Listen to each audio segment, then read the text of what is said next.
Hello everyone and नमस्ते।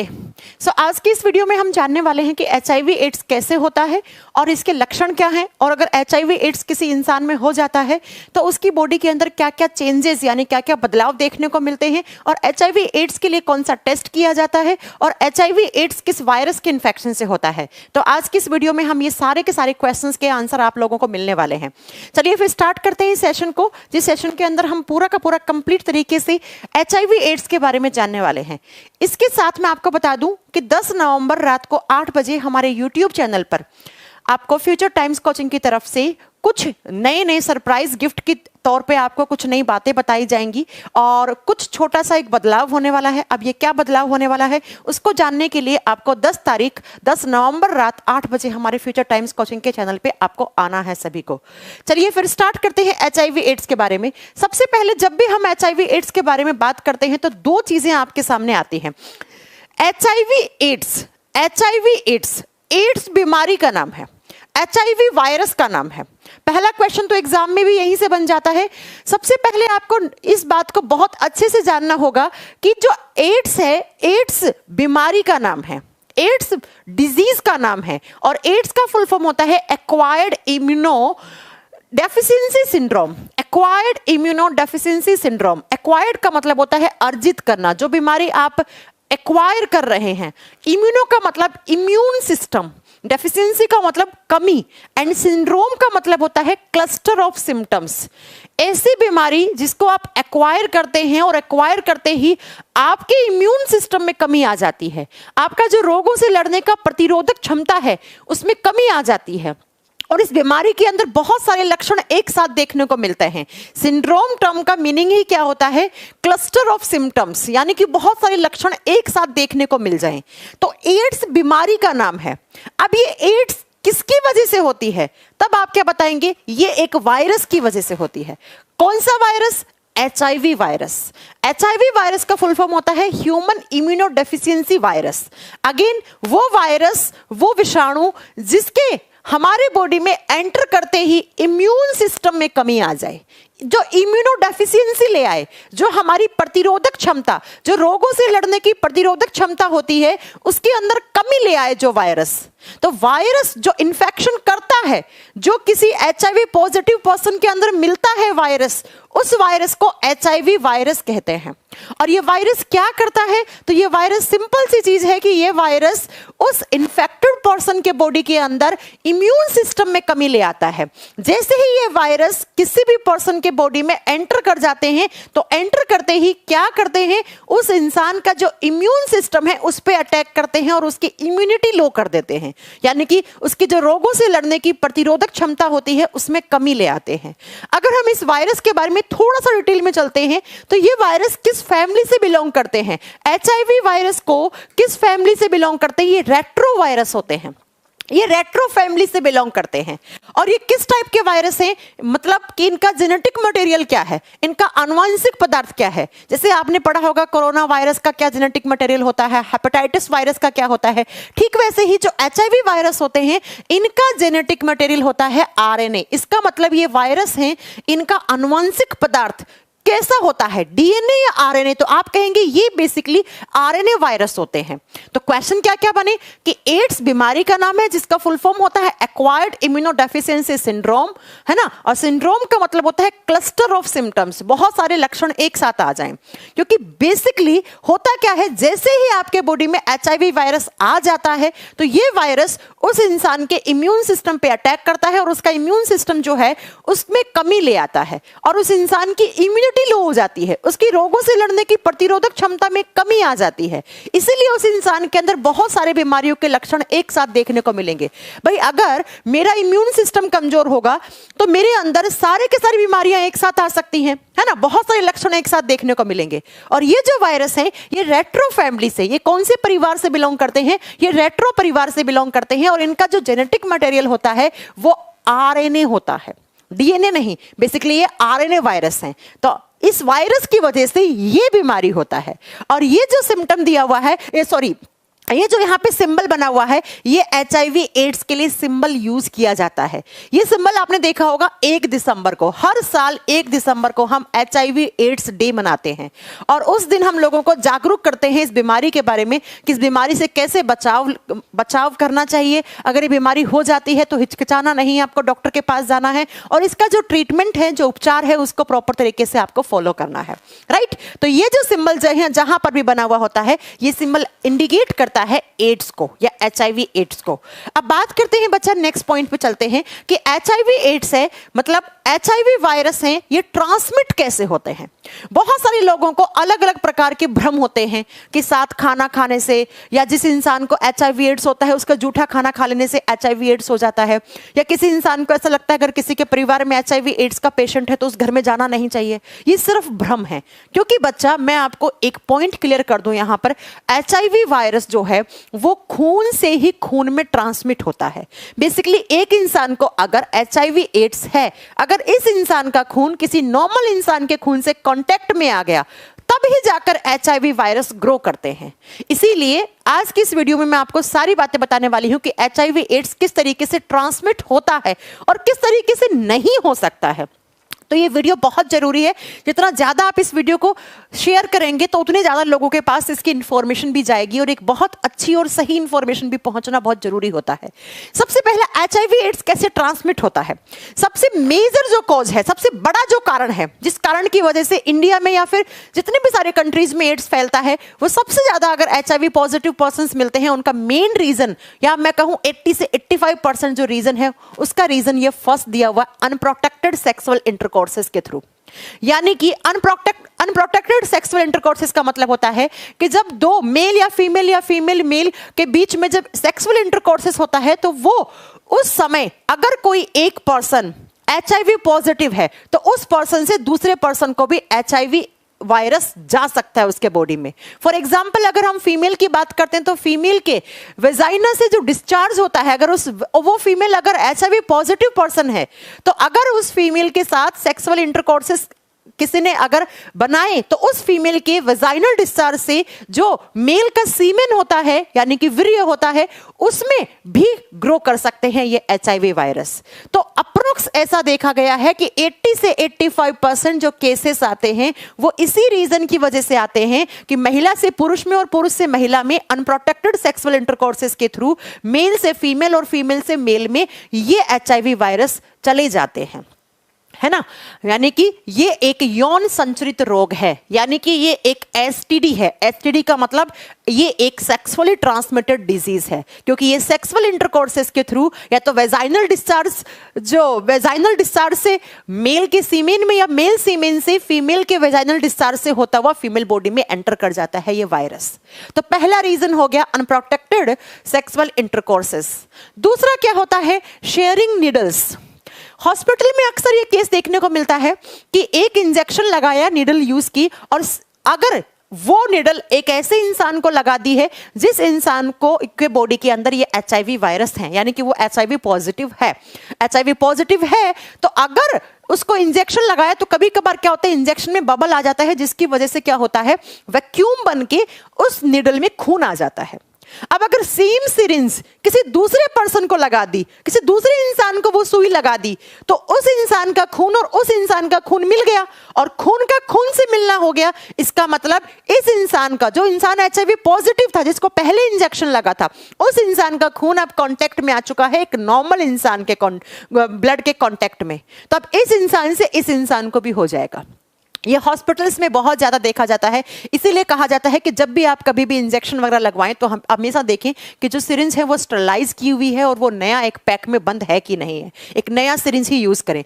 साथ में शेयरिंग नीडल्स का यहाँ पर एक पॉइंट ये भी है कि जो लोग ड्रग्स वगैरह लेते हैं, जो इंजेक्शन के थ्रू ड्रग्स लेते हैं, डायरेक्ट अपने ब्लड में इंसर्ट करते हैं, तो मान लो ऐसे बहुत सारे लोगों का ग्रुप है जो ड्रग्स कंज्यूम कर रहे हैं, तो एक इंसान ने ड्रग ली, उसने सेम उसके अपने ब्लड के अंदर इंजेक्शन लगाया, क्योंकि ब्लड के थ्रू भी बहुत सारी ऐसी लिक्विड ड्रग्स होती हैं जो लोग लेते हैं, हालांकि ये बिल्कुल नहीं लेना चाहिए, है ना, बिल्कुल खराब होती है ये। और अगर उसी इंसान ने आगे पास कर दिया, फिर दूसरे इंसान ने वही निडल यूज कर ली, फिर तीसरे ने कर ली, ऐसे करते करते अगर ये फर्स्ट पर्सन HIV पॉजिटिव हुआ तो बाकी सब भी HIV पॉजिटिव हो जाएंगे। तो इसीलिए शेयरिंग निडल बहुत ही खतरनाक होती है, कभी भी निडल्स की शेयरिंग नहीं होनी चाहिए। तीसरा आता है ब्लड ट्रांसफ्यूजन, यानी कि एक नॉर्मल इंसान है, उसको खून की जरूरत पड़ी और अगर उस इंसान को खून चढ़ाया गया है, वो अच्छे से चेक नहीं किया गया है, तो अगर वो खून एक ऐसे इंसान से आ गया है या ऐसे इंसान का खून चढ़ा दिया है जिस इंसान के अंदर HIV वायरस थे, तो अगर ऐसे इंसान का खून चढ़ा दिया तो नॉर्मल इंसान का खून और उस इंसान का खून कांटेक्ट में आ गया और क्या हो जाएगा, HIV एड्स फैल जाएगा। इसका मतलब होता है ब्लड ट्रांसफ्यूजन। खून देने से पहले आपका HIV एड्स के टेस्ट में पूछा जाता है कि आपको किसी तरीके का HIV इन्फेक्शन तो नहीं है, या खून चढ़ाने से पहले भी हालांकि उसको चेक किया जाता है कि ये खून एक हेल्दी पर्सन का है ना, कोई HIV पॉजिटिव पर्सन का तो ब्लड नहीं है ना। मैंने कहा ना, खून का खून से कांटेक्ट होते ही HIV वायरस ग्रो कर जाते हैं।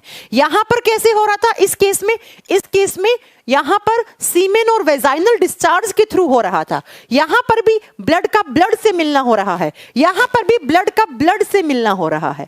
अगला केस है mother to baby through pregnancy. जब एक मां के पेट में बच्चा पल रहा होता है तो मां अपने बच्चे को क्या करती है, प्लेसेंटा के थ्रू या मां अपने बच्चे को एम्बिलिकल कॉर्ड के थ्रू अपना ब्लड वगैरह ट्रांसफर करती है बच्चे को। तो अगर मदर HIV पॉजिटिव है तो वहां पर भी एक पॉसिबिलिटी बनता है कि उसके यूट्रस में, उसके गर्भाशय में जो बच्चा पल रहा है वो भी HIV पॉजिटिव हो सकता है। या अगर कोई महिला है जिसने अभी बच्चे को जन्म दिया है और वो अपने बच्चे को फीडिंग करवा रही है, दूध पिला रही है, तो उस केस में भी मदर से बच्चे के अंदर HIV वायरस आ सकते हैं, वो बच्चा भी HIV पॉजिटिव हो सकता है। नेक्स्ट केस ये हो गया। अगला है नॉन स्टेराइल इंस्ट्रूमेंट्स। बहुत सारे इंस्ट्रूमेंट्स होते हैं, जैसे सर्जरी करते हैं किसी की तो सीजर यूज करते हैं, उसके ऊपर ब्लड लगा हुआ हो, अगर वो सर्जरी HIV पॉजिटिव पर्सन की है, अगर वो सिरिंज वगैरह या फिर वो कोई सीजर हो गया या कोई भी इंस्ट्रूमेंट यूज किया है ना OPD में, और वो फिर सेम दूसरे पर्सन को लगा दिया तो वो ब्लड वगैरह उस पर लगा हुआ था, उस इंसान के खून से कांटेक्ट हो गया तो चला जाता है। या अक्सर केस बनता है जैसे सीजर का, या फिर जो लड़के लोग हैं ये दाढ़ी वगैरह बनवाते हैं, तो अगर कोई HIV पॉजिटिव की दाढ़ी बनाई, उसको कट लग गया हल्का सा दाढ़ी बनाते समय, सेम इंस्ट्रूमेंट को आपने यूज कर लिया किसी नॉन HIV पॉजिटिव पर्सन के, तो इस इंसान का ब्लड इस इंसान के ब्लड के कांटेक्ट में आ जाता है और वहां से HIV वायरस जो है एक जगह से दूसरी जगह वो फैल जाता है। तो ये मेजर कॉजेज होते हैं क्या क्या, जिसमें पहला है अनप्रोटेक्टेड सेक्सुअल इंटरकोर्सेस के थ्रू, दूसरा है शेयरिंग निडल्स यूज कर रहे हैं बिना चेक किए हुए, या फिर आपने फ्रेश निडल यूज नहीं किया, या फिर ड्रग्स के केस में जब ड्रग्स लेते हैं तो उस समय नीडल्स वगैरह की शेयरिंग होती है, उससे ब्लड ट्रांसफ्यूजन से मदर से बेबी में आ सकता है, या प्रेगनेंसी के समय आ सकता है, या फिर बच्चे को जब फीडिंग करवाती है मदर तब भी आ सकता है, या ऐसे इंस्ट्रूमेंट यूज करने से जिन इंस्ट्रूमेंट को आपने प्रॉपर तरीके से स्टरलाइज नहीं किया है, उन इंस्ट्रूमेंट से दूसरे इंसान के नॉर्मल इंसान जो HIV नेगेटिव है अभी तक, उसके बॉडी में भी HIV पॉजिटिव वाला वायरस जा सकता है। ये मेजर कॉजेज हैं जहां से HIV एड्स फैल सकता है। नेक्स्ट अब बात आती है HIV एड्स ट्रांसमिट कौन से केस में नहीं होता, कैसे नहीं फैलता है HIV एड्स। जिस इंसान को HIV पॉजिटिव है, जो इंसान, अगर आपने उसे हैंडशेक किया है, आप उसके गले लग रहे हो, आप उससे हाथ मिला रहे हो, है ना, तो आपको HIV वायरस नहीं फैलने वाला। नेक्स्ट, आपने उसका जूठा खाना खा लिया, आपने उसके साथ खाने की शेयरिंग की है, आप उसके साथ खाना खा रहे हो, घूम रहे हो, फिर रहे हो, तो आपको HIV एड्स नहीं हो सकता। आप उस इंसान को हग कर रहे हो, किस कर रहे हो, आपको HIV एड्स नहीं हो सकता। अगला, मच्छर के काटने से भी HIV एड्स नहीं होता। ये केस अक्सर पूछा जाता है बहुत बार बच्चों के द्वारा कि मैम क्या मच्छर काटता है तो HIV एड्स हो सकता है? नहीं, मच्छर का जो सलाइवा, जो लार होता है वो बहुत स्ट्रांग होता है और उसके अंदर ये HIV वायरस जो है वो डीएक्टिवेट हो जाते हैं। इसलिए मच्छर के काटने से HIV एड्स नहीं फैलता है। स्विमिंग पूल वगैरह हो गए, उनमें भी अगर HIV पॉजिटिव पर्सन नहाए हैं, उसके बाद अगर HIV नेगेटिव लोग भी जाते हैं तो उनको भी डरने की जरूरत नहीं है। तो साथ खाना खाने से, उठने से, बैठने से, उसके साथ हैंडशेक करने से, उसके साथ घूमने से, उसको हग करने से, उसको किस करने से या फिर मच्छर के काटने से, इन सभी केसेस में HIV एड्स नहीं फैलता है। HIV एड्स या तो अनप्रोटेक्टेड सेक्सुअल इंटरकोर्सेस से या फिर ब्लड से मिलना होता है, ब्लड का ट्रांसफ्यूजन होता है, तभी जाकर HIV एड्स होता है। तो इस स्लाइड से आपने जान लिया कि HIV एड्स किस तरीके से फैल सकता है और किस तरीके से नहीं फैलता है। अक्सर बहुत सारे लोगों को जब पता लग जाता है कि इस फलाना इंसान को HIV एड्स है तो कुछ लोग उनके घर जाना बंद कर देते हैं। नहीं, मैंने कहा ना, उसके साथ उठने से, बैठने से, उसके साथ खाने की शेयरिंग करने से, उसके साथ बात करने से HIV एड्स नहीं फैलता है। अब बात यह आती है कि अगर HIV एड्स हो जाता है तो वो कौन कौन से सिम्टम्स हैं जो इंसान में देखने को मिलते हैं। सिम्टम्स की जब बात करते हैं तो क्या क्या सिम्टम्स देखने को मिलेंगे। सबसे पहला, उसको फीवर हो जाता है, बहुत तेज उसको बुखार रहती है, उसको चिल्स पड़ते हैं, उसको बहुत ज़्यादा ठंडक महसूस होती है ना, उसके बॉडी के अंदर शिवरिंग, कंपन पैदा रहता है, साथ में उसका बहुत तेज हेडेक होता है, इस हिस्से से बहुत ज्यादा सर में दर्द रहता है। उसके साथ उसके गले में बहुत खिचखिच रहती है, गले वाले हिस्से में यहाँ पर सूजन आ जाएगी। ये लिम्फ नोड्स होती हैं, ये नोड्स होते हैं, इनमें सूजन आ जाती है। साथ में आप बताएंगे उसकी मांसपेशियां फूल जाती हैं हल्की हल्की, और मांसपेशियों में फटीग होने लग जाती है, थकान होने लग जाती है। जॉइंट्स में पेन, जो जोड़े होते हैं, जोड़ होते हैं, उनमें बहुत दर्द रहता है, उल्टी आने लग जाती है बार बार, नोजिया, वॉमिटिंग स्टार्ट हो जाता है। और गले में टॉन्सिल्स वाले हिस्से के बगल में, यहाँ पर जो लिम्फ नोड्स होती हैं उनमें सूजन आती है, यहाँ पे लिम्फ नोड्स होती हैं, यहाँ कान के पीछे लिम्फ नोड्स होती हैं, इन सब में इन्फ्लामेशन होने लग जाता है, यानी कि सूजन आने लग जाती है। और माउथ अल्सर्स, मुंह में छाले पड़ जाते हैं उस इंसान के, और उन छालों से ब्लीडिंग भी होने लग जाती है। ये कुछ सिम्टम्स हैं जिनको मैंने नेक्स्ट स्लाइड पे और अच्छे से एक्सप्लेन कर दिया है। क्या क्या कि HIV एड्स के अंदर जिस इंसान को HIV एड्स होता है उसको सिर में दर्द रहती है, घबराहट रहती है, हल्का फुल्का उसको बुखार भी आ जाता है। उसके बाद हाँ, प्राइमरी स्टेज पे हल्का फुल्का बुखार आता है, लेकिन जैसे जैसे HIV एड्स दिन बर दिन बढ़ता जाता है उस इंसान को बहुत तेज बुखार रहने लग जाती है। साथ में उस इंसान को उल्टी, दस्त, नोजिया, वॉमिटिंग होने लग जाता है, गले में बहुत खिचखिच सी रहेगी, परेशानी रहेगी, गले में कोई चीज खाने में, गटकने में बहुत प्रॉब्लम होएगी, जीभ के ऊपर सफेद परत जम जाती है, छाले हो जाते हैं, मुंह के अंदर अल्सर होने लग जाते हैं, शरीर का वजन बहुत कम हो जाता है। बिल्कुल सही, अगर किसी इंसान के अंदर HIV वायरस 5 से 6 महीने तक रह लिया है तो उसके शरीर का वजन जस्ट आधा हो जाता है, बहुत ज्यादा दुबला पतला हो जाता है, अचानक से उसकी भूख लगना बंद हो जाती है, शरीर का वजन बहुत कम हो जाता है, लसिका गांठ हो मतलब लिम्फ नोड में सूजन आने लग जाती है, रात में बहुत ज्यादा पसीना आता है, हथेली, पांव और गले वाले हिस्से में बहुत ज्यादा पसीना रहता है, पूरे शरीर में थकान रहती है, और उस इंसान के जो गुप्तांग होते हैं, यानी कि जो उनके गुप्त अंग होते हैं, उस पर छाले या चकते पड़ने लग जाते हैं। अगर इनमें से आपके अंदर 7-8 सिम्टम्स भी बहुत फ्रिक्वेंटली आप में देखे गए हैं, अगर किसी इंसान में ये सिम्टम्स देखने को मिल रहे हैं कि अचानक से भूख लगना बंद हो गई है, बहुत तेज सिर में दर्द हो रहा है, खाने का मन नहीं होता है, उल्टी, दस्त, नोजिया, वॉमिटिंग हो रही है, बहुत ज्यादा वजन में कमी आ रही है, तो आपको डॉक्टर के पास जाना चाहिए। और डॉक्टर फिर क्या करेगा, आपका HIV टेस्ट करेगा। HIV टेस्ट सबसे पहला जो प्राइमरी टेस्ट करते हैं HIV के अंदर, वो करते हैं ELISA, एंजाइम लिंक्ड इम्यूनोसॉर्बेंट एसे। इस टेस्ट के अंदर क्या करते हैं, तो ये एक बेसिकली एंटीबॉडी टेस्ट है। इसके अंदर एंटीबॉडी के थ्रू पता लगाते हैं कि HIV वायरस ग्रो करा है कि नहीं है। और अगर ये कोई कंफर्मेटरी टेस्ट नहीं है, ये एक एंटीबॉडी प्रेजेंट टेस्ट है, इसको सबसे पहले किया जाता है परफॉर्म। इसके बाद कंफर्मेटरी टेस्ट जो करते हैं वो करते हैं वेस्टर्न ब्लोट टेस्ट।